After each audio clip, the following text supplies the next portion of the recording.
All right, everybody, welcome to the Purple Friday podcast. As you all know, the Ravens' Final 53 is official. I think they still have a few, as of we're talking right now, this is Wednesday, but they have a few spots left, I guess, to 3 spots left to pick. But before we get started, guys, how was the week? We're coming up on a long weekend, Labor Day coming up. You guys got any plans or anything? So it's a quick week for me. Going to DR tomorrow, Oh man, nice. early in the There we morning. go. There we go. So the week is over. Today's my Friday, pretty much, and yeah, I've been cramming a whole lot of Ravens information in the meantime. Like a whole lot has changed since the last time we spoke. So looking forward to getting into it. Man, who travels more than Trey? Like Trey is actually out here living the life I I want know. to Every live. time I look at his Instagram story, he's somewhere on a boat. It's just DR, Somewhere. Mexico, Cancun. Wherever he's going, it's all white. It's usually an all white party somewhere. Where he's Yeah. got all white on. it's a year of first. I'll say that. Trey, you been at the Rock Nation brunch? Is that where you be So he going? ain't trying to tell. He went to that Hamptons party. Didn't tell nobody. That's what happened. Right. No, but that's a good idea though. I'm gonna try to make that Rock Nation brunch next year. Yeah, let me know how it is. Yeah, right before the Grammys, right? It's during the Grammys. Is that when the weekend? Yep. Right, Yeah, that weekend. They Just let roll me- up. Like I think was Farnsworth Bentley said, like a lot of times that he would just roll in. He would just walk into places, could act like he belonged there, and they no one would say anything. So Well, that'll be the only way they let me in. just 'Cause- act like you belong there. Take some pics. Let us know. So yeah, man. before we get into the Ravens Final 53, the guys this week we went through some sports documentaries, and we're kind of going to cover those before we get into other NFL news. So first, we'll start off with BS High, or for Bishop Sycamore. For those that remember last year, this was the infamous, I'll put in quotations, high school that played IMG Academy. For those who don't know, IMG Academy is one of probably the top football program, high school football programs in the country. It's basically a de facto football power, like warehouse. Like they produce some of the best football talent in high school football. Those guys go on to college and play in the SEC and the Big Ten and ACC. It's kind of like Overtime Elite is for basketball. IMG Academy is for football. They have classes at IMG Academy. They do some schoolwork, but it's geared towards producing professional football talent. Like that's basically what they do. I mean, look, as Ravens fans, we got two of them on the team right now. We got Adafe Owe and David Ajabo, both IMG Academy alum. So, but the Bishop Sycamore doc, I think, featured a man named Roy Johnson. If that's his real name, I don't know. Based on watching that documentary, he basically started off saying, "Look, if there's one thing I can tell you for the truth, I am a liar. I lie." Led with that. And Trey, I'll let you get your points off first before I delve into it. What was your takeaways from this documentary? My mind was kind of blown. Like I'm not even gonna hold you. Like it was probably one of the most ridiculous. Documentary was good, but it was just it started off like, nah, it's not this. Like it can't be like what he's saying. Like he's trolling, right? It turned into like you learn very early in the doc that this guy is like almost pretty much a sociopath. Like he's super arrogant, super full of himself. Like I say, he's a sociopath, and at some points it seemed like he believed what he was saying, but what he was saying was like absolutely ridiculous. But my overall takeaway was that Homeboy was just doing some evil stuff. Like it was just probably the most evil thing. It started off like, wow, he's just the biggest scammer in the world, but then you realize to the extent of what he went, it's like this is crazy. Because I remember watching this game live when it came on, and the scam was kind of like unraveling itself on live TV. Like the announcers were actually kind of pointing things out that weren't right, and players were getting injured, and it just didn't look right. It looked completely opposite of the team that they were playing against. and not just because of the talent. It was just the sidelines, the coaches, all of it was crazy. I think the sickest part that about the doc is that it just showed how he kind of squandered all of these opportunities away from these young black men, and to the point where it got to the point where like they didn't really have a second chance almost.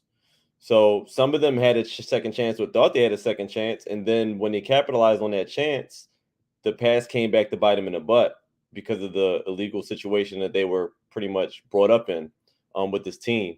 They had the one guy that got a full scholarship or a partial scholarship to I think Grambling or something like that, and he accepted and everything, and then they called him and told him, once they found out about the whole situation, they had to pretty much renege a scholarship. So that was crazy. By far the craziest part to me was, I mean, because the scamming, it is what it is. Like, you going to hotels, you giving fake checks and all of that stuff. Like, it is what it is. Like, he's clearly he's a scam artist, and he's been getting by, and people been letting him get by. But the biggest part was scamming the kids. The part where, and this part almost kind of broke my heart a little bit, because the fact that he had these kids taking out PPP loans in their names and ruining their credit. And it's not even like, we all, went to school, and then, you have they just kind of throw all these college loans and you sign off. Right. We know what we're getting ourselves into. He was actually manipulating these kids and actually tricking them into signed documentation, not knowing what it was. And that was the sick part about it. He was taking advantage of these underprivileged kids in these specific targeted communities, and they were signing their lives away pretty much. And all of these loans were getting taken out, and they were making them pay for all kinds of stuff. And it wasn't even really for the betterment of the program the whole time. It was really just for him. So that was pretty much my main takeaway. It was probably just the most selfish person I've ever even seen. Like, it was just mind-boggling how you would think a sane person, if they got caught up in something like that, they wouldn't show their face on a documentary like this. This man was front and center, the star. He was glad to be there. He's actually thinking in his head, he's about to get more notoriety. He's about to try this again, but 2 times bigger. Like, something's really wrong with dude, and he definitely belongs under the jail. Like, it was a very sick doc to watch, but yeah, I just pretty much watched with my jaw was like dropped to the floor damn near the whole doc, especially the second half. It just got way, way too real. And anytime there's a storyline like that and it's affecting us, and at that age, it's just super sad. So it was just a crazy documentary. I think y'all should all check it out if you haven't seen it, because it's just one of them things where it's like you just can't believe your eyes. Like, the fact that the scamming got so good they even scammed ESPN, just phenomenal. So yeah, that's pretty much my takeaway, man. Sick stuff. Yeah, ESPN obviously declined to be interviewed by the doc team because they obviously had to answer some questions. Like, they hadn't, this Bishop Sycamore team hadn't won a football game. They're like 1-18 or something like that. Like, they hadn't won a football game even in their own state. And they were like, how the hell did you guys get a game with IMG? Because they said, teams are, I don't know the behind the scenes stuff, but it sounds like to me that people have to pay to play IMG Academy because they're the most, this is like the team in high school football. It sounds like a lot of these teams from Texas, Ohio, Pennsylvania, Florida, California, whatever, Texas, have to pay probably a fee to play IMG Academy. They didn't discuss that obviously behind the scenes. I think IMG Academy was also asked to be interviewed, and they didn't take part in the documentary as well. But it sounds like people pay money to IMG Academy to play them, like the same thing you have in college football, where the Clemsons, the Alabamas, the Georgias, or whatever will go play these Division I AA schools, and they write them a $2 million check for playing them beginning of the season. Like, I mean, I think Howard's coach has said it before. Grambling State's coach has said it. Like, we know we play these games because it gives us money towards our program. We know what it is. We know we're going to get blown out by 50 points. But it is what it is. That's the game we play. The other part about the doc was that It was sad that the teen moms that did come out and do the documentary talked about watching this happen in real time with their sons. Who potentially look a lot of these sadly black kids in these situations. This is a lot of times their only way out is football, basketball. And they were, didn't get any scholarships. They didn't really get any chances to go to that next level. Maybe outside of maybe doing a JUCO stuff. And here comes a guy that's like, oh yeah, we're going to be able to.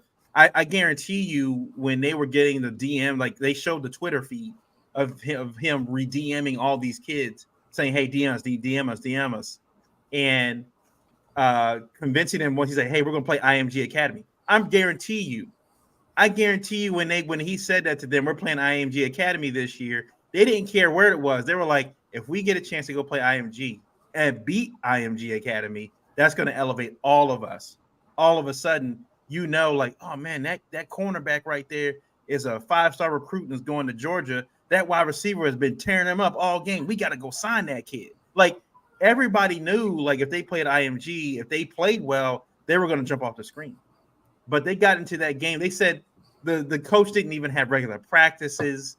They can't even remember doing any kind of drills or anything. All the plays they got from Madden.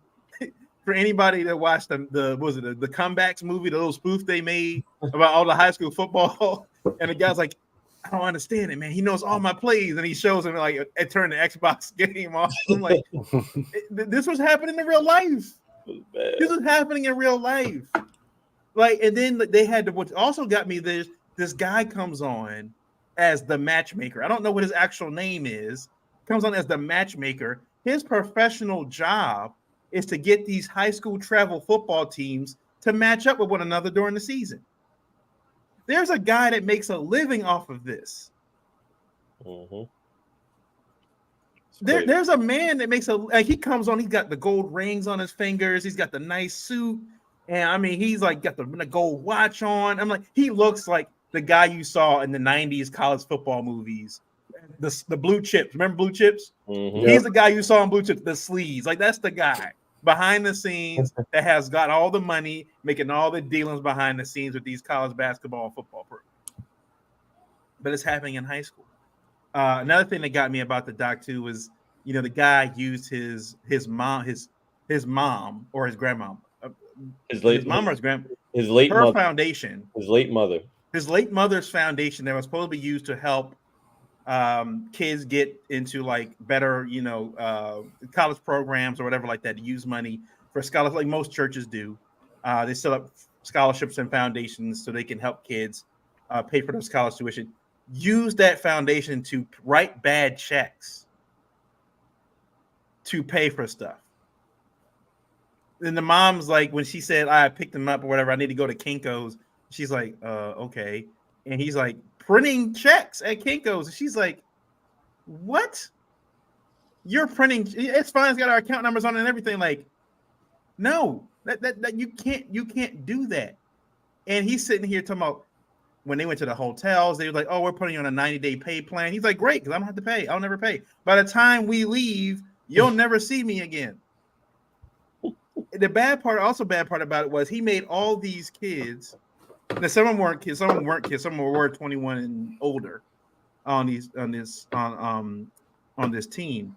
But he also made them sign these apartment contracts with this hotel.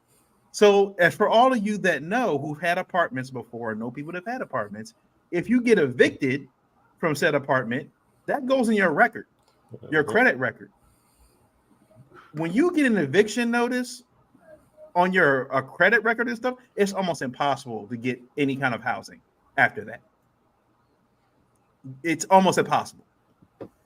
Like, and so from 18 to already have a bad housing record on your record, these people have to live at home, live with their parents for who knows how long, may never be able to. Hope now that the story's out, hopefully they get that remedied. You saw now with this guy, he's got 30 lawsuits from several contractors for not paying what he was supposed to pay. The guys that were supposed to be the videographers for the team He came out and said, "Oh, these are my friends. I don't have to owe them any money." And they were like, "We're not friends. What the hell is this?" He hired us for a job, and we were going to do it. We're not his friends. Like he made you believe throughout this whole thing that what he was doing was God's work. It made you believe like he was doing God's work. And initial guy that he was working with the church, Christian, was it COF or COH, something like that. Academy was the initial. He's done this before.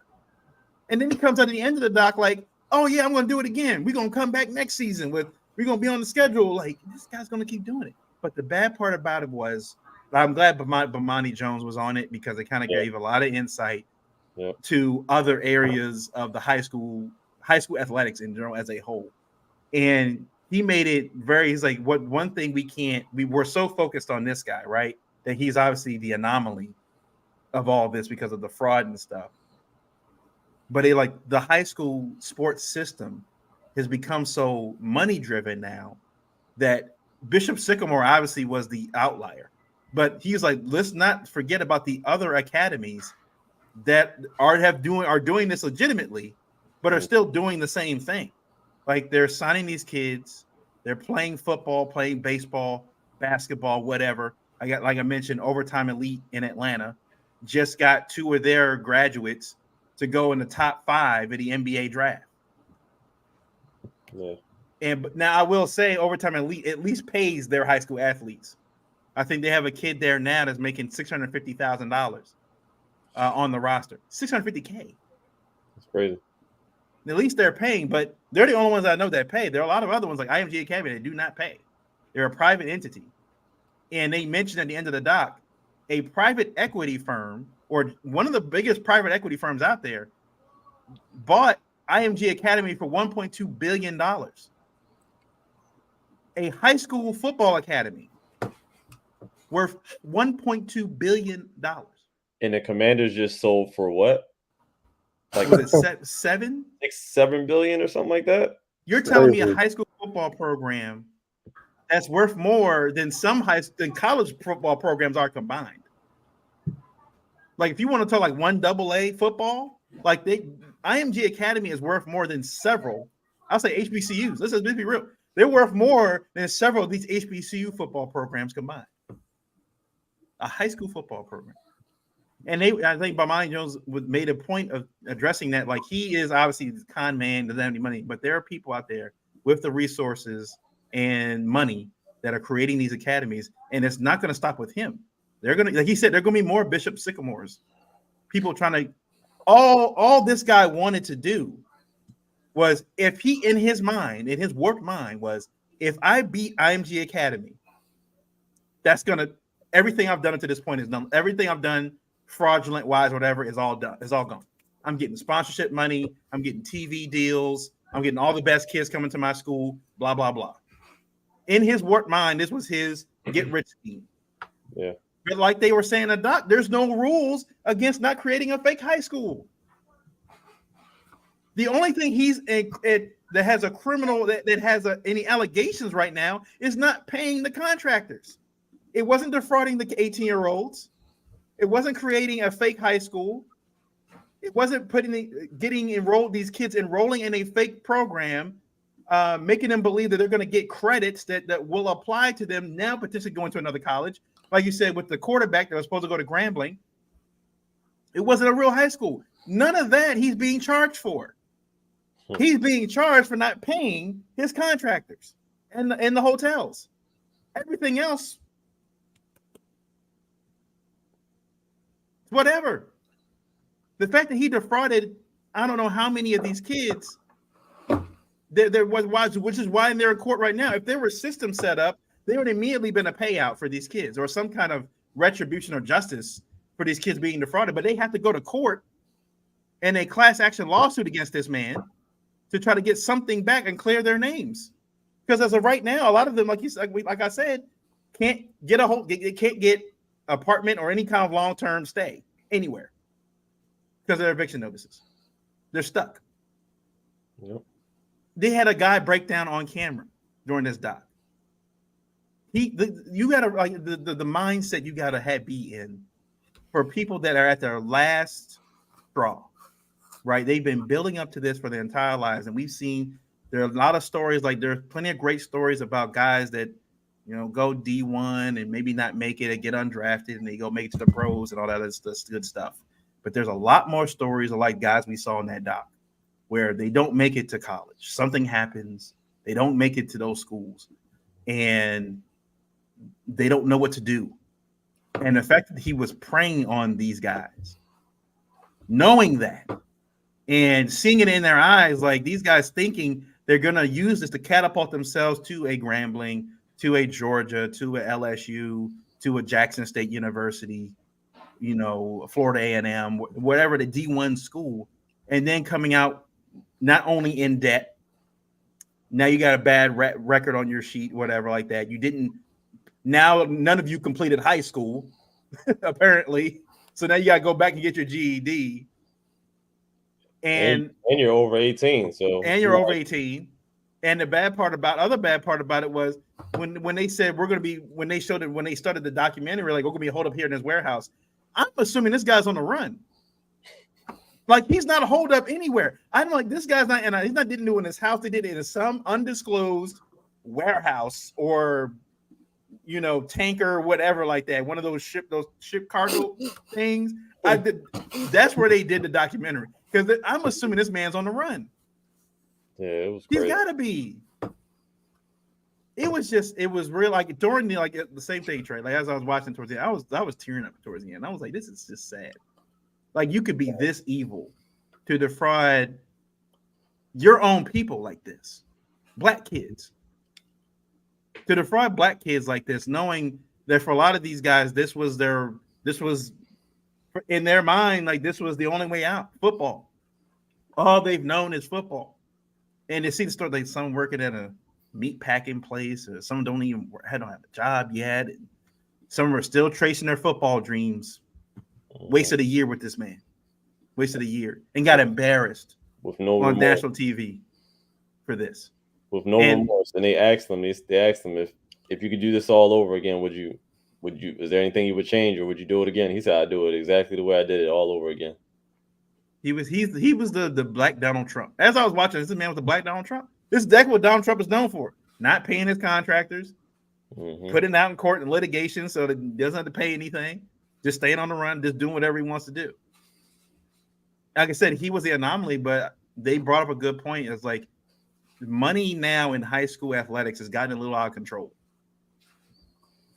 Like, I don't know if you guys saw this recently, but they now, football programs are now going to be allowed to release injury reports before games now. They've never done that before. They've never, ever done that. They've obviously gotten pressure from the people and whoever the gambling families are or the heads are, whatever like that in Vegas. I basically said, like, there's enough money on these college football reports that we need to know who's playing and who's not. So they're going to be putting out reports like how they're professional football teams. That's insane. Yeah. Who's questionable and who's not? Because remember, I think it was last season when Oklahoma benched their I can't remember the guy's name now. They benched their star quarterback in the favor of the freshman. I can't remember who it was. But you didn't know until the game started. You had no idea until the game started. Not anymore. It's going to be like professional football now. They're going to be releasing injury reports the day before, a couple hours before the game starts, so people can place their bets. As soon as I saw that, I was like, this is gambling related. I know this is gambling related. So you know who to put your money on. Yeah. So look, for all you that listen to this and you have kids that are playing pee-wee football or playing high school football, be mindful. Please be mindful. Do your research on some of these programs, especially these up-and-coming programs. If they've been established and been around for a while, they may be pretty reputable. If they're new up-and-coming, we just started a year ago, be a little worried about some of these programs. They may be just trying to be cashing. They may be like getting as much money as they can this year and then moving on to somewhere else, doing the same snake oil salesman stuff. But yeah. So. Yeah. All right. Touch on the Johnny Manziel documentary. That was obviously the Untold documentary series. for the most part, it wasn't anything that we didn't know about Johnny Manziel. But I thought it was very interesting. It came off to me the way Johnny was talking that he liked football, but he didn't love football. You know what I'm saying? Like he liked playing football. He loved the attention that it brought him and the fame and everything else. Like he was decent at it. He was good at it. But he didn't do the extra work, And I remember watching him play at Texas A&M, and he was kind of his play was letting the play break down, scrambling around for a little bit, either then running for 30 yards or then throwing it to the wide open guy. Like he didn't really care about throwing it to the spot or where a guy finished his route. He'd wait for the play to break down, and guys would just run around, and that's how he could make his plays, And it showed off the field antics and stuff, getting drunk, spending thousands of dollars here and there. I thought was interesting was the one that went around, the story that went around that he came from oil money. While his dad did have money, it wasn't like oil money.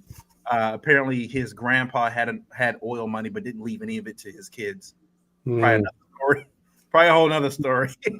Didn't leave any of it to his kids, really. So his dad still had to make his own. He still, was well to do, but not as well to do as everybody makes it out to be. But it just goes to show what a few plays in college will do for your draft stock. When we had guys like Skip Bayless come out and say Johnny Manziel is going to do more for the state of Ohio than LeBron ever did. I remember that. I remember that he stated that he was like, when Johnny Manziel got drafted to Cleveland Browns, that he was going to do more for Cleveland than LeBron ever did. I was like, okay. Insanity. He's a master marketer. That's what he is. Yeah. And they talked about obviously the infamous when he got I think it was what it did touch on. What I think they did touch on. I did like was when he got busted for him and his friend basically off to the side were signing football memorabilia, his jerseys, helmets, all that kind of stuff, and basically made a lot of money off of it. Like his friend was talking about, we made a lot of money off of this. NCAA got wind of it and obviously suspended him for, was it a half or something like that against Troy University? I think it was some small school. Yeah. That obviously led to it talked about, but he brought up, at Texas A&M, he brought up how many millions of dollars Texas A&M made off of Johnny Manziel mania. The games that Texas A&M were able to be featured on College Game Day, ESPN and Fox Sports and ABC and all this other, they got primetime football games. The money they made off of Johnny Manziel, and he was like, while my parents were well to do, he's like, I didn't see that money. I had to go get that outside because they weren't giving me that money.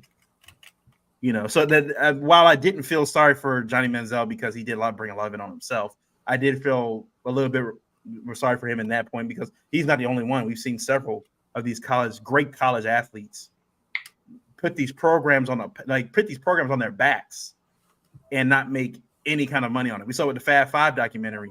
Chris Webber said when I think he was getting ready to go into his junior season at Michigan, and he walked into a store that had his jersey in the store selling for $350. He was like, at that moment, he was like, nah, I'm not coming back. I'm going pro. There's no way this school's going to make any more money off of me and Jalen Rose and all the rest of those guys and Juwan Howard. I'm not doing no.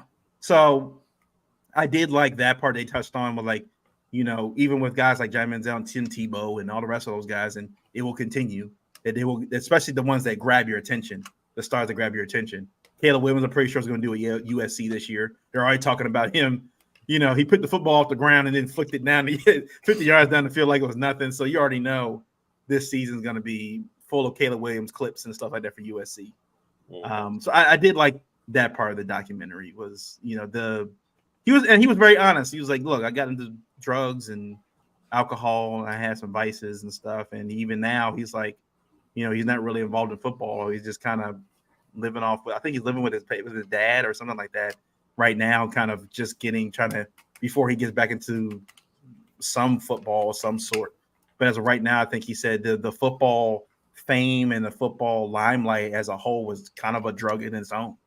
That led to a lot of the other vices and stuff that the fame you're getting as an 18, 19-year-old in college, especially at a school that's not really that was known for football back in the day, but not in the more recent history. Like Texas A&M hasn't really had a lot of dominant football products come out. So him being at Texas A&M, I feel like if he was at Texas, it wouldn't have been as big because it's Texas football. But at Texas A&M, they had a lot of big hoopla. So him being there, big man on campus, you bring a lot of demons out. Like if you deal with a lot of addictions and things like that. So at least he was candid about that. But. Yeah, that's interesting. Like the one thing I've heard, I haven't seen the doc yet, but the one thing I've heard is that the consensus on social media after watching this doc is give Reggie Bush his Heisman Trophy back. Mm-hmm. That's what I've heard time and time again. And, I'll check out the doc and kind of, look at all the stuff that you talk about. But if Johnny Manziel got to keep his Heisman Trophy with everything that was evidence, when are they going to move on Reggie Bush? Like, he needs to be exonerated on all things because, let's be honest, he got taken advantage of. And he didn't have like a crazy off the field story. It was basically the money. It was recruiting, right? It was recruiting. Yeah. Yeah. Yeah, and then like you said about, I'm glad Reggie Bush is actually suing the NCAA now. Like he actually has a lawsuit against the NCAA. Nice. That happened like a few days ago. Like he actually finally got a lawsuit together to reinstate him as a Heisman Trophy winner, give him his Heisman Trophy back. To absolve him all those issues because, as we all know, Pete Carroll just ran away so conveniently when all that stuff was going down. Oh, I'm going to take this job in Seattle. Peace. Like after all that stuff went down, I'm like, yeah, I'm just gonna leave, man. And Reggie Bush was the one to take the brunt of it. I don't even think the school got any ramifications from that. Like nothing happened except to Reggie Bush. Yeah, that's the only one that anything happened to was Reggie Bush. I'm glad he did file that. I remember. Yeah, so he filed a lawsuit. So we'll see where that goes. And they were talking about obviously the Swamp Kings doc. I haven't watched it yet, but from what I'm hearing across everywhere, because Urban Meyer was featured in the documentary, they were saying what the BS doc is what Swamp King should have been for the Untold series. They said all the stories for Untold have been really good up to this point. They said even Johnny Manziel was a little softballish. They were like, this Swamp Kings one was really softballish. Like they didn't touch on the fact that they said 40 of these Florida Gators players have been arrested while they were playing and a little bit after they were playing. Like there's a lot of stuff that went on at this Florida program. I don't know if you guys watched the U documentary they did, the part 1 and part 2. They touched on more stuff in that U documentary than they did in this Swamp Kings one. The way that the people who know about that Florida program and Tim Tebow was there, like they were getting wild stuff apparently. Yeah, they were involved in some wild stuff, and apparently this documentary just kind of came off as Urban Meyer's reclamation project after all the Jacksonville Jaguars. Because they said at the end of the documentary. Urban Meyer was decided to leave the Jaguars football team. I'm like, you were fired. Yeah. Because you were kicking people. Okay. Like you were actually kicking people. Like he was a terrible head coach. And it sounds like, and we saw the stuff he did. Look, apparently not allegedly, it was on camera. Him getting a lap dance from a 20-year-old or 19-year-old woman at his bar in Ohio. That he has in Ohio. We've heard some stories about Urban Meyer and this football program in Florida, and they apparently didn't touch on any of that stuff. They just talked about how great the football team was, and they were national champions, and Tim Tebow was the ultimate Christian, And they were saying like I think it was Tim Tebow was a good mask for what everything was going on in Florida, because Tim Tebow was so straight laced that it kind of created a barrier to everything else that was going on. I'm inclined to believe that Urban Meyer probably had strippers Probably when they won games in the locker rooms. Tim Tebow probably excused himself. He probably excused himself. But I'm pretty sure the rest of those dudes, they got down. I wouldn't put it past Urban Meyer to do some stuff like that. There's some look. College football is dirty business. There's a lot of dirty business in college football. People don't really understand. Like for those who watch, like He Got Game, you remember He Got Game. Yeah, I remember. You remember he did the recruitment process at Big State or the university, whatever it's called, and he went to the dorms and stuff, and he had himself a little fun time. Crazy. Yeah, that's that kind of stuff that goes down. These recruiting trips at these big colleges, the booster club, as they call them. Mm-hmm. College football, dirty business. The thing. It's definitely dirty. But all right, let's move on to some NFL news real quick. So we all saw the Jonathan Taylor fiasco play out. He is on the team. After the Colts has said, after Jim Irsay said, we don't care about, we don't really value running backs, and we don't care, whatever, he can look whatever he wants. Then they come out and say, we want a first-round pick for Jonathan Taylor. He's allowed to go out and find a trade partner if he wants one. Apparently there were teams that were interested. But I guarantee you none of them were willing to give a first-round pick for Jonathan Taylor. So now he is starting on the PUP list. I think he's going to miss the first 4 games. If I'm Taylor, I don't know if he plays. To be quite honest with you. With all this stuff going on, I wouldn't play. For what? Yeah. For what? I mean, if you're not going to pay me, you're not going to give me a contract next season. You already made it very clear you're not giving me a contract next season.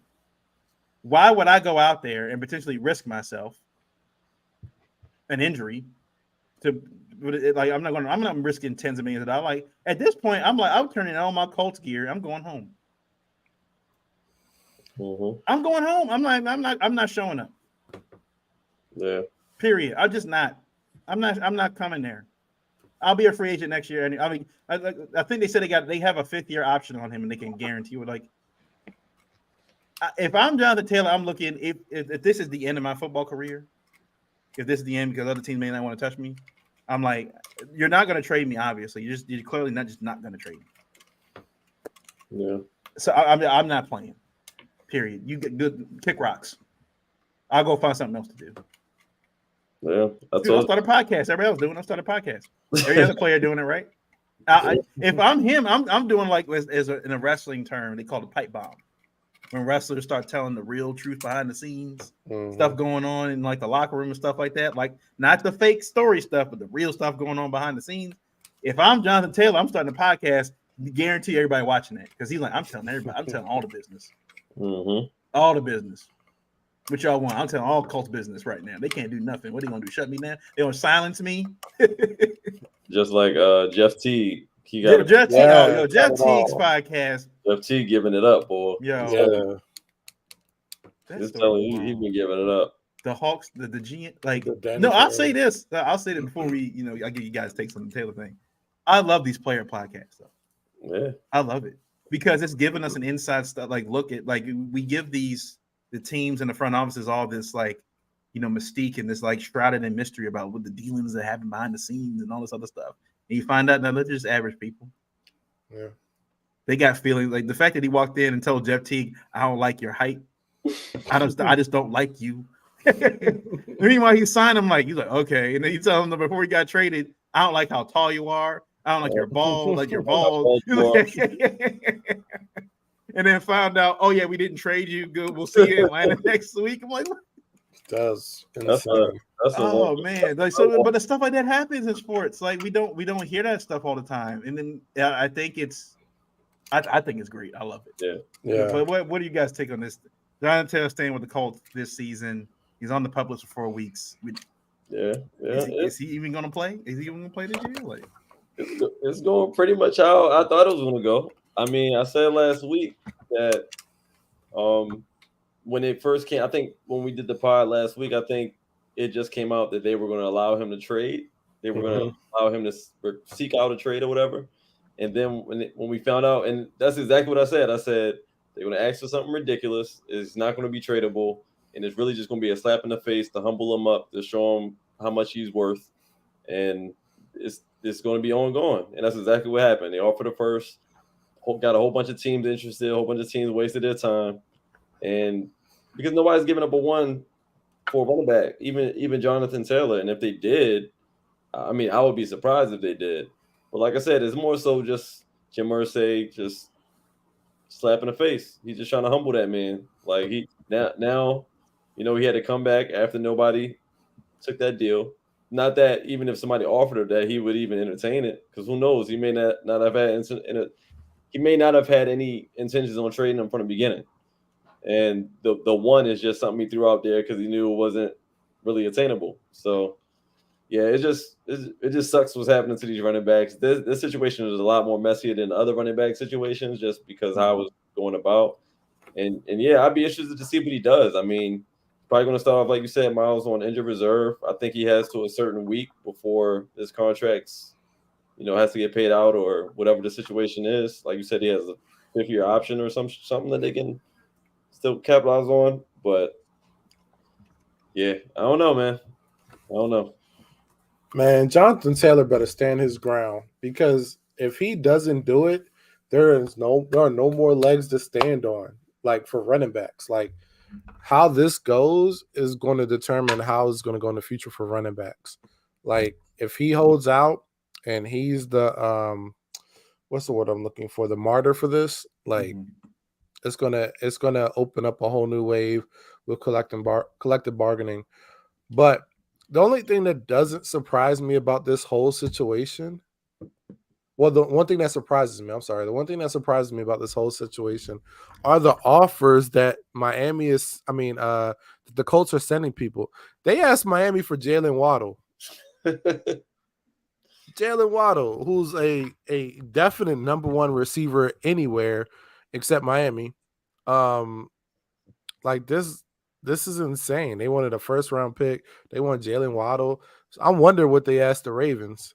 They probably asked the Ravens for Lamar or right. Andrews, Ronnie Stanley, or Zay Flowers. We want Zay Flowers for Jonathan Taylor. I'm like, yeah, whatever. Yeah, we want Patrick, Queen, and Marlon as a package. It's just insane. So they went into these trade negotiations like not honestly and not truly trying to trade him. They just wanted to make something outrageous, like Trey said, so they can go back to Jonathan Taylor and be like, hey, nobody wants you. Yeah. Yeah. Definitely a unfortunate situation, but yeah. We'll see what happens. My man froze up. He's smiling though. Look at him. Hey man, they got you on a good freeze frame. I mean, yeah. Yeah. Hey, let's I guess we jump into another topic. What else we got on here? What else on my Trey Lance to the Cowboys. Wow, did not see that coming. did not see that coming. Well, I seen him losing the backup QB job. I really didn't see coming. When he became the 3rd string, I thought his value was diminished at that point, to be honest. Yeah. So I'm thinking, okay, you didn't get the 2nd string QB job. That's a red flag. Number one. And number 2, the fact that they were still able to get something. But they get a 4th or a 5th? I think they got a 4th. 4th round pick. I mean, that's something. Even though I feel like they could have got more had they traded him before, they announced that he didn't get the 2nd string quarterback job. I feel like that was kind of bad business on their part. Like, don't announce that he didn't win the 2nd QB job and then trade him, unless they only did that because they know they were trading him. Then I guess that's a different story. But yeah, to the Cowboys, that's interesting. We were talking earlier about Cooper Rush and how he looked. Like Cooper Rush has looked pretty damn good. So I mean, are you trading to the Cowboys on some? I mean, they gave up a 4th round pick, so you would think he's not going to be the 3rd string quarterback. I will hope that he would at least be the 2nd string quarterback. And Miles mentioned like Cooper Rush had a really good year last season, so kind of bamboozled on the Cowboys end, not so much on the 49ers. And I mean, they had to do something with him. And I thought they were going to end up having to cut him because, like I said, I thought his value was diminished after he lost that backup QB spot. But the fact that they still got 4th out of the deal, I mean, that's something. Yeah, I think if they didn't announce he lost a backup QB job, that they could have got like a second. I I don't think they had to say they had to say anything. Like it was just they could have just said we're keeping 3 quarterbacks and address that come week 1. Like you didn't have to say anything.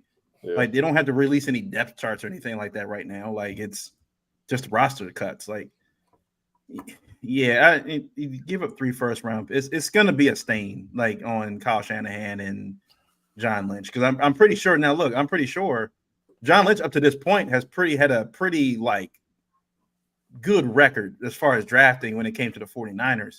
I would assume that Kyle Shanahan probably told John Lynch, I want Trey Lance because I can just develop him. Yeah. He felt like I'm the quarterback whisperer. I turned RG3 into a good quarterback. Like I can do this. I can do this. Like, all right, we'll do it. And now you think about it with where the 49ers have been drafting. I mean, towards the end of the first round, but a lot of those guys that you're drafting in the top of the second round, end of the first round, could be contributors today on that team. Oh man, it got him again. Got him. I'll pick up a guy that you traded for 4th round. I hope that you back. You back. Okay. So yeah, I'm hoping Trey Lance. Look again.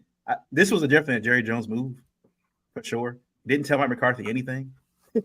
Like you got Cooper Rush there already, so I'm like, I don't know where you can't even.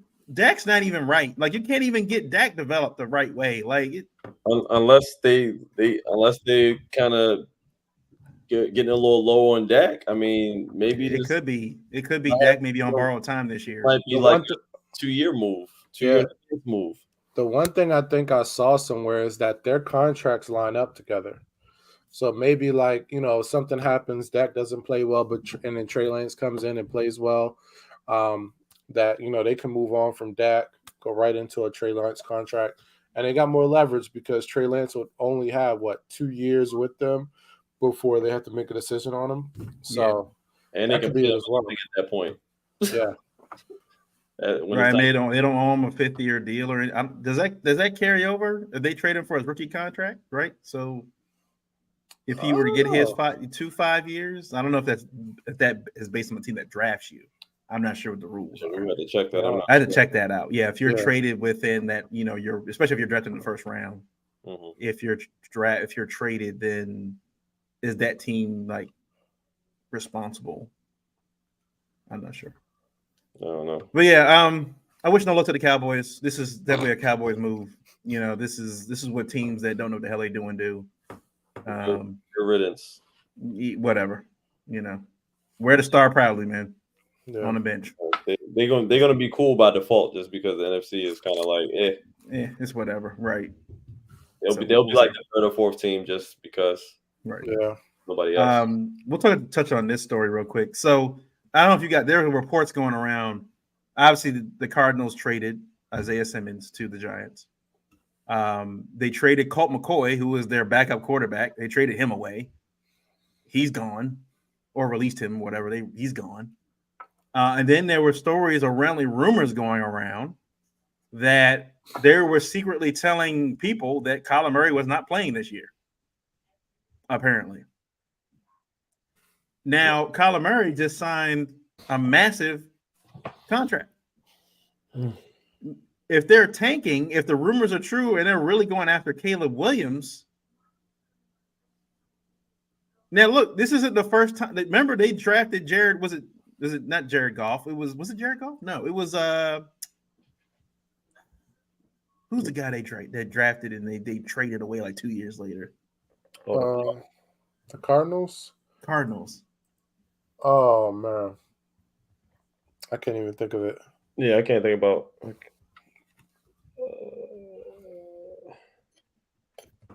What year was this? This is right before Kyler, right?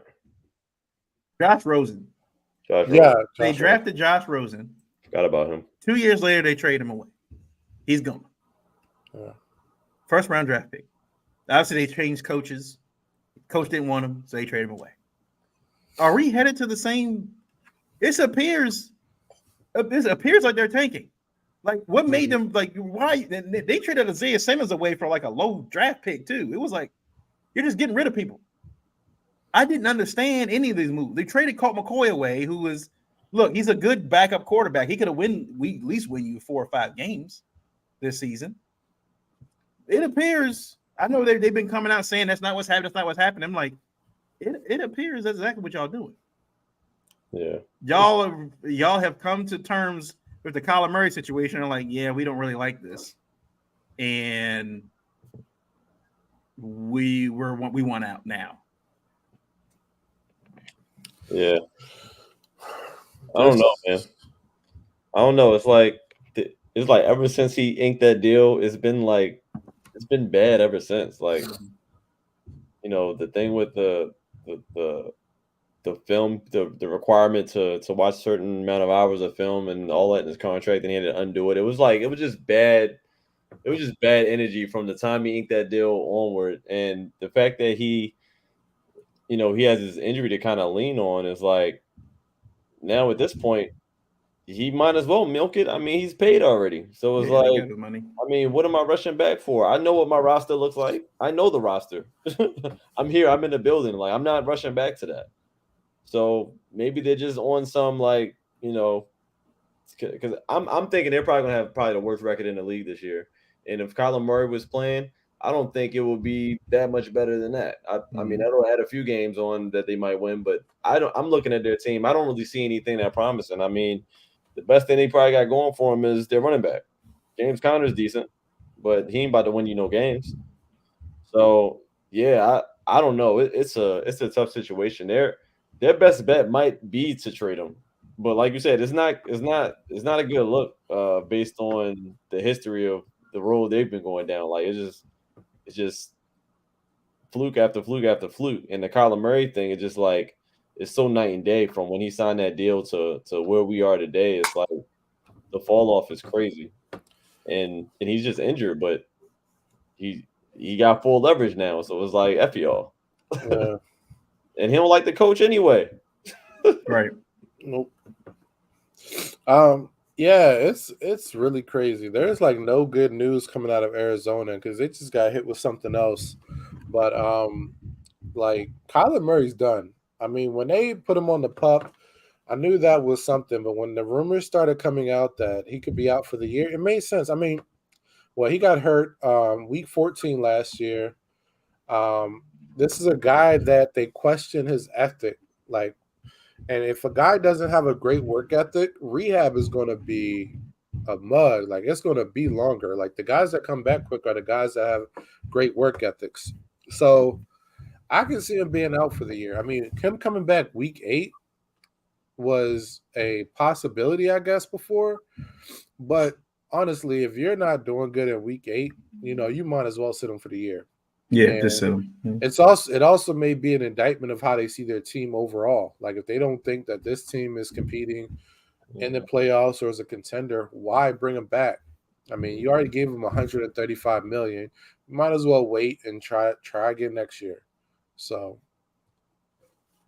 yeah, it's a bad situation in Arizona, but guys like Hollywood Brown, wanted to go elsewhere. Didn't want to be here anymore. Didn't want to stick around. Didn't want to wait and find out. Well, you found out in Arizona. Yeah. I hope you're happy, Marquise. I hope you're happy. You have to run and found out. Yeah, you have to run and found out. Now you're gonna be getting the ball thrown by some XFL player. Grass ain't always green on the other side, man. Good job, man. Good job. Zay Flowers. We're gonna after this. See, after a game like Trey, like you say, after Travis, after game 1, we're gonna be like Marquise who?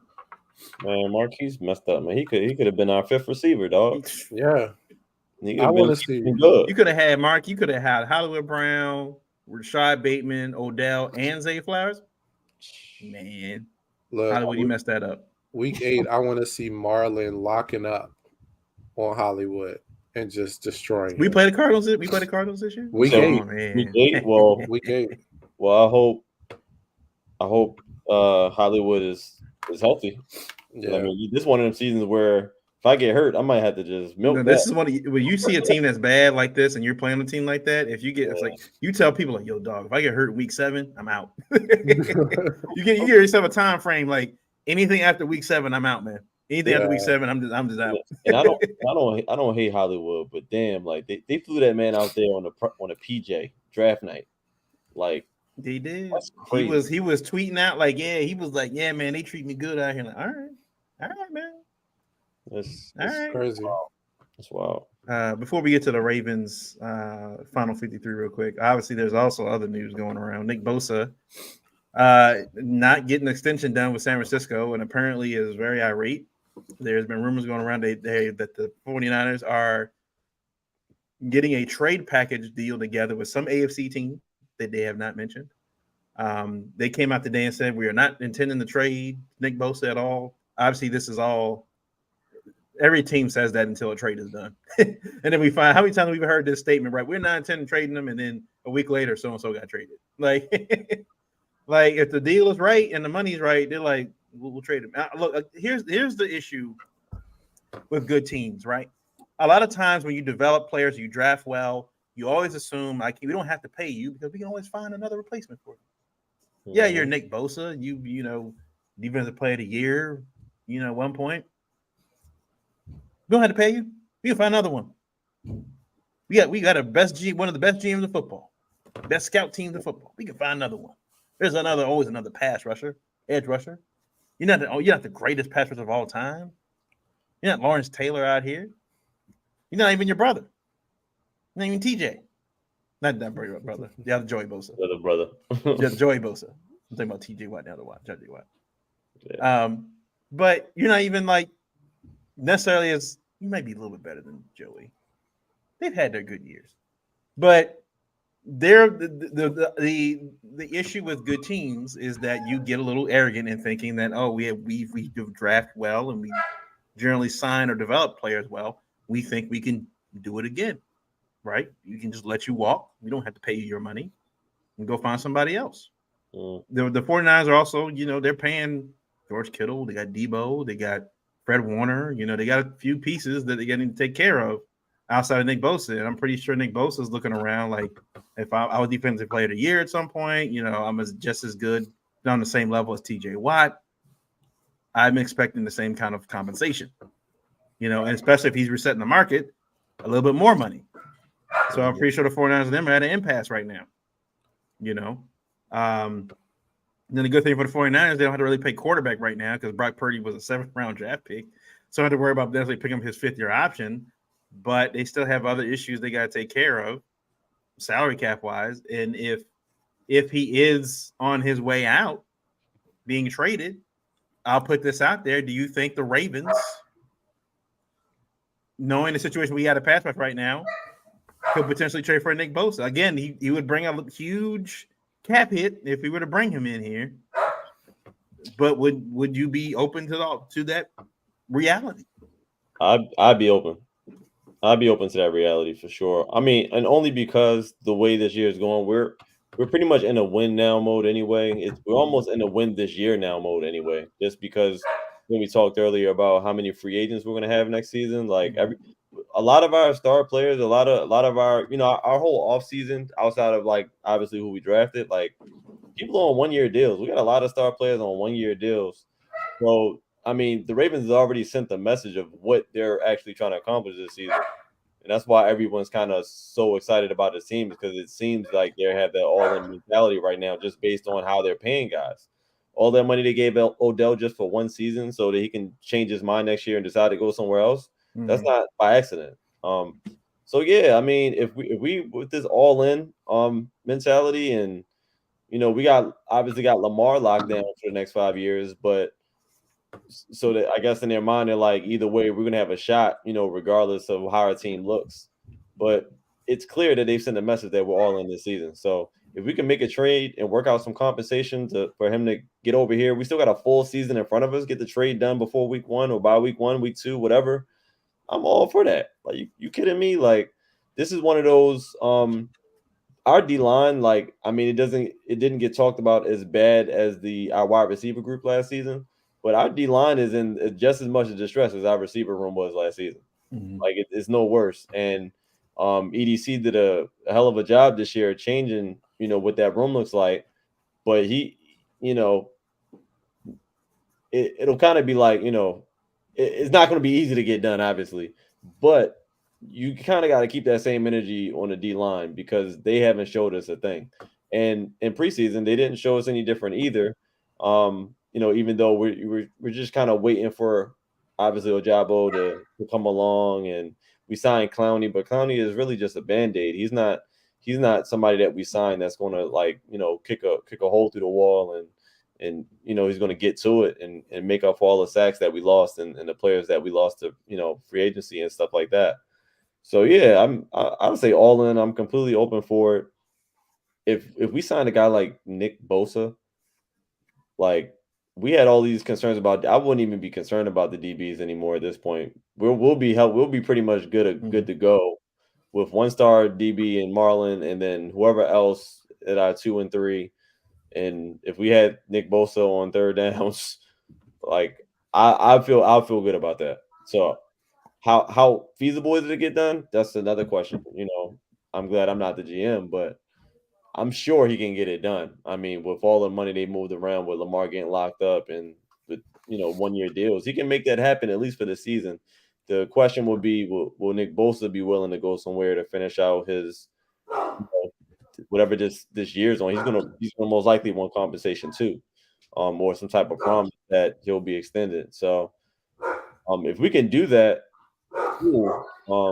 But at the same time, it might work to the expense of somebody. But we don't know how he would have to get that deal done. But being open to it, 100% open to it. Yeah.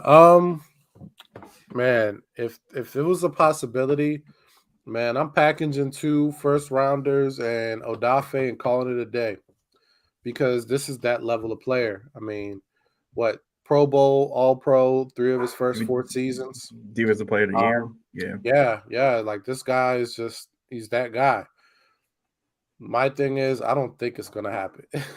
No. I feel like Too much money. It's a Lamar situation. It's a Lamar situation where, this is the posturing to get that deal done before it's too late.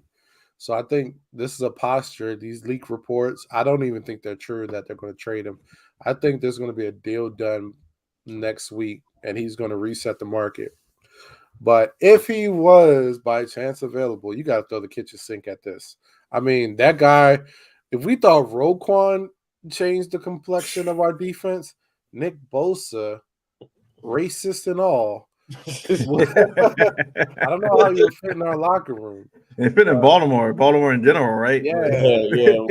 It's a little too brown over here. Yeah. Too brown. Right, Travis. I don't know how you fit in the locker room, but hey, when them W's is rolling in, hey, look, it don't matter when that check clear and them you don't care, right? They're gonna have Nick Bosa Park High strutting. That's what it's on. Right. They've had a lot of racists play in the NFL. He's trying to sit his locker next to Lamar for like 2-3 weeks. He'll be out. He'll be taking photos of Lamar and everything, throwing up signs and whatnot. He'd be like, Man, I had a change of heart.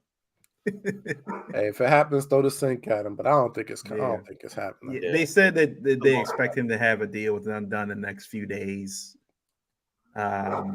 Obviously, again, he's wanting to reset the market, but look, weirder things have happened. We've seen things. We saw what Dumervil. Remember Dumervil several years ago? The facts didn't go through for his contract situation, and he ends up as a Raven. So look, weirder things have happened. So, if that means a 1-year thing where you get Nick Bosa on this team and you just kind of let it ride for 1 year, I'm pretty sure the Ravens wouldn't scoff at it. Whatever, So let's get to this Ravens Final 53. My takeaways real quick. Glad Keith Mitchell made the team. I'm real glad. When I saw Melvin Gordon got waived initially, I immediately said, like, all right. I immediately said, all right, Keith Mitchell made the team. So I'm good with that. I did see Malik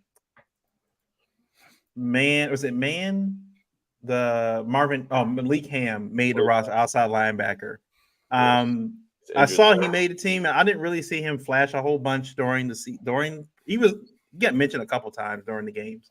But that probably lets me know that Tyus Bowser's situation is a little more serious than they've let on. That they probably don't expect him to play. He's definitely starting on PUP this year. I still don't know what happened to his leg. Like they still haven't addressed like why he was limping in the training camp. Also Kaya Kelly did not make the roster.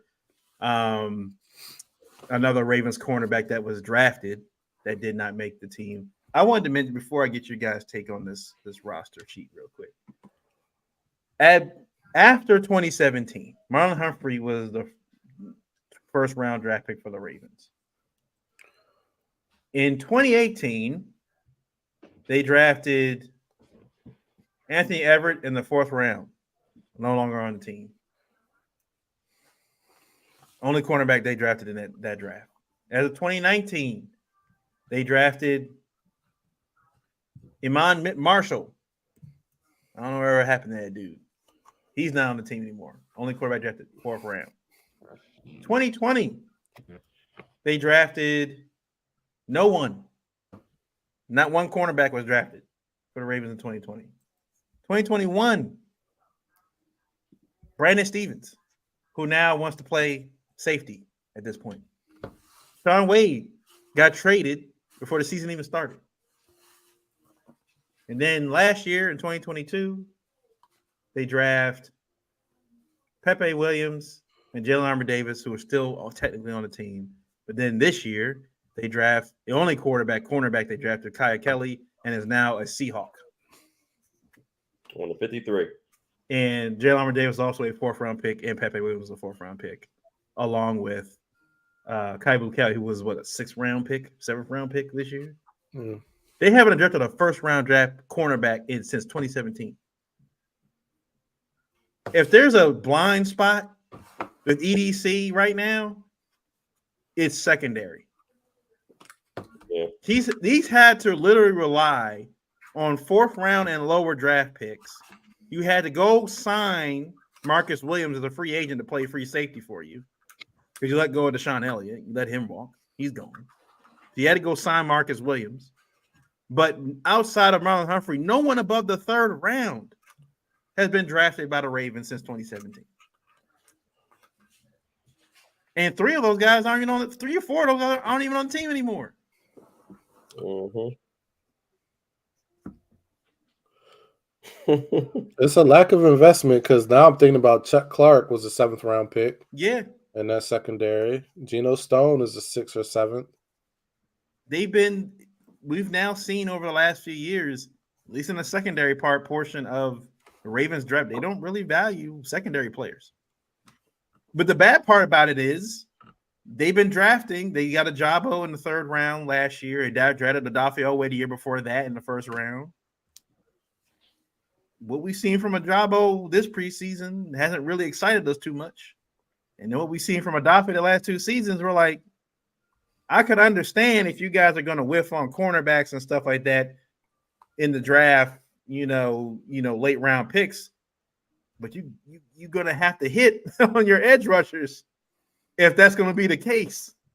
We're going to need to see Adafe and Ajabo be like, I mean, double-digit sacks from these guys every year if you're drafting them where you're drafting them. Yeah. And you're not drafting 1st round cornerbacks, like your first picks. Like, I mean, that's my take on the 53 man. It wasn't too much unexpected stuff. So I'm happy Keaton was there, but them cutting another cornerback they drafted, cutting him, and I don't think he's making the practice squad either because apparently they just said Melvin Gordon's back on the practice squad, and somebody else too. I just saw that. They just said Melvin Gordon and it was somebody else made the practice squad. I can't remember who else it was. Yeah, I didn't see too many surprises on the list. Couple of things that probably stood out was I was surprised that Ben Cleveland made it, but I guess that makes sense.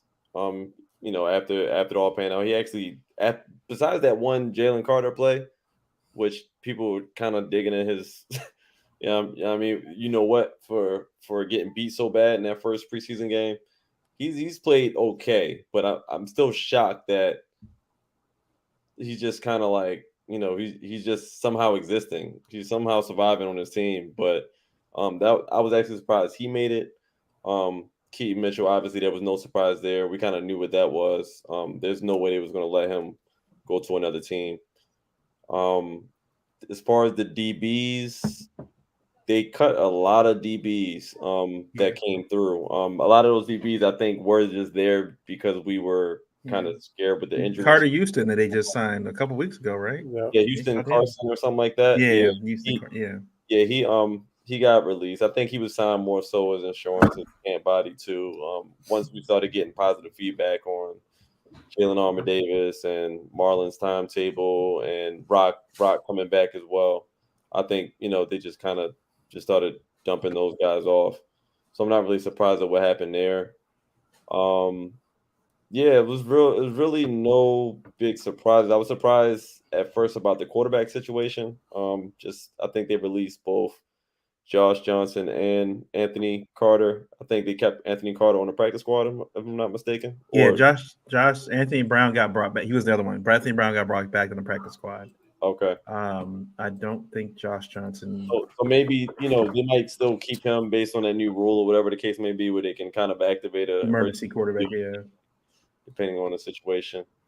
I thought Seymour would make it. I did too. I thought he played fairly well in comparison to the other guys that were out there. He made a couple of plays that I was kind of excited about, but like I said, we'll see kind of what happens with that. And Caillou Kelly, I wasn't surprised that he was cut based on what I've seen. But I was surprised that he was cut based on him being a Ravens draft pick. I wasn't expecting him to cut Caillou Kelly.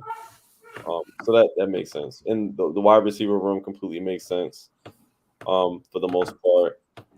So, I mean, like I said, no real surprises. Patrick Ricard is still on the team. So, if anybody... the fact they kept a roster spot for that, man. If anybody was wondering, Patrick Pat is still around. Ben Mason and Patrick Ricard have roster spots. Yeah, let that sink in. He was catching passes in preseason too. You could have kept Kai. You could have kept Kelly, and even you could have kept Kayvon Siebel. Yeah, on the practice squad. Yeah, you kept two fullbacks. Did we keep Vokalek? Vokalek made the practice squad. Yeah, he's on the practice squad. Yeah. I was surprised by it because he flashed. I'm glad we kept him. Just because I kind of it's tough watching him because you want to keep certain guys to yourself. It's like last year, Shamar Bridges. I didn't want him to get taken. My biggest fear is that a guy's in our training camp and then we let him go and then they go and they show off and now they're all-star and then we just blew it. And we got to watch a team with him for the next 4 years, play for the cheap, and he's the best player on the field. That's my biggest fear. So I'd be wanting to hoard guys. Pause on the roster because you just never know when you're gonna need them. And with our injury history, it's damn, you never know. I can't wait till Keaton Mitchell gets activated off of IR or whatever. They're probably gonna put him on IR. He has a sprained shoulder and he's the fourth back, so I can't see him playing the first few games. But I guess they're going to kind of play it by ear. But no real surprises for the final 53. I'm sure they're still going to be bouncing things back and forth, moving things around on the roster in the meantime, even though it's done now. But I'm cool with it from what I saw so far. Yeah, I was only surprised by Kelly, him getting cut because I thought him being a 5th round pick, they would know he would get snatched up just because of him being a recent draft pick. Also shocked he got picked up because did y'all see the footage? But I wanna make everybody feel better. Jacinta Anderson said once the Ravens do all their IR designations like Pepe Williams and some other people. Josh Johnson is coming back to the 53. Kayvon Seymour is coming to the 53, and Brent Urban's coming to the 53. Yeah. Okay. So Brent Urban's a staple here at this point. Yeah, so those guys will be back. So Like- He's a Raven. He's a Raven and not a Raven at the same time. I like that. I like that Seymour's coming back. I like that. Yeah, he Yeah. played well. He played well in the preseason. I think that. Look, I think they understand the cornerback situation there in Baltimore right now, and they're going to need him at some point. And yeah. also Arthur Millette, I meant to bring that up too, but I am glad that he is on the 53. I was Who surprised is this man? he played Came with from the the Steelers, Steelers. bro. He used to go crazy. Like he wasn't like he used to give us nightmares. Like he made a lot of good plays in that rivalry situation. That's why the Ravens know him so well and brought him in the first place. Yeah. But yeah, he didn't really have no work in preseason at all. I think due to injury, but I think he's fully recovered now. Yeah. Arthur Millette, did you say his name? I thought they would have let him go because him not getting much burn and much time, but They they know must already know. Yeah. Oh, okay. Arthur Millette. I don't know who this man is. Yeah, he was their nickel corner in Pittsburgh. Yeah. Oh, he's that guy. Okay. The Steelers game circled on his calendar. He was If on he the plays. you go back and watch the presser from today, he was up there. Yeah. Okay. Yeah. Okay, I just see. Yeah, I think the 1 hour ago they showed they Mhm. put it up there. Yeah, he did the presser today. Okay. So he was at practice. Rocky, so Rock is back. You know, the guys they did have hurt. Jalen Davis is back. So the only one that's obviously an issue is Marlon Humphrey at this point. But you look at like what's first. Let's say like the first couple or 3 weeks for the Ravens. So I mean, they got the Texans week 1. Texans, Bengals. Was it Texans, Bengals, Colts? Is that it? Yep. Texans, Bengals, Colts. So the first 3 weeks, you're playing a rookie quarterback, 2 rookie quarterbacks in Anthony Richardson with the Colts and then CJ Stroud with the Texans. And then a Bengals team with the Joe Burrow. Joe Burrow just came back to practice this week off of his injury, his situation. So all things considered, the Marlon injury, if he's healthy and on track, he'll come back right when they need him for that Steelers game, the Brown Steelers game, right when they need him. Marlon Humphrey. Yeah. So and Keaton Mitchell, if he's on the pup, he'll be out for. So he can come right in for that Steelers. I would definitely use Keaton Mitchell in that Steelers game. Week 5. Yeah. Week 5, I'm definitely going to keep Mitchell in that Steelers game. It's just, They don't know where to hit him. It's just tough. It's like, damn, like who doesn't play? Because they're not going to bring 4 running backs. And just take Gus out. You can take Gus out. Yeah, Gus isn't. I don't think Gus is going to be a great fit. I think we're going to see him struggle. Yeah, based on the fact that they had Gus running in preseason let me know it was like, yeah, this isn't because Gus before wasn't. Yeah. Him and JK weren't running in preseason like that. They weren't doing that.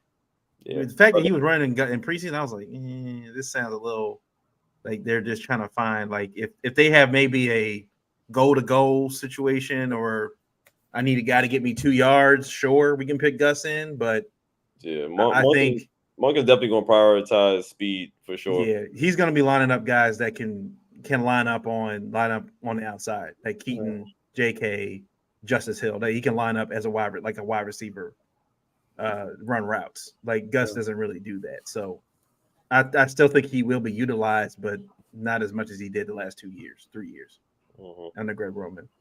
Which is why I think the Ravens, which makes more sense of his contract situation, why the Ravens were willing to let him kind of go on free agency. And then they brought him back on that restricted tender. No one else really signed a tender to go get him, which let me know I think the Ravens probably also have a devaluing, now that Monken is there, maybe a diminishing value on Gus Edwards a little bit.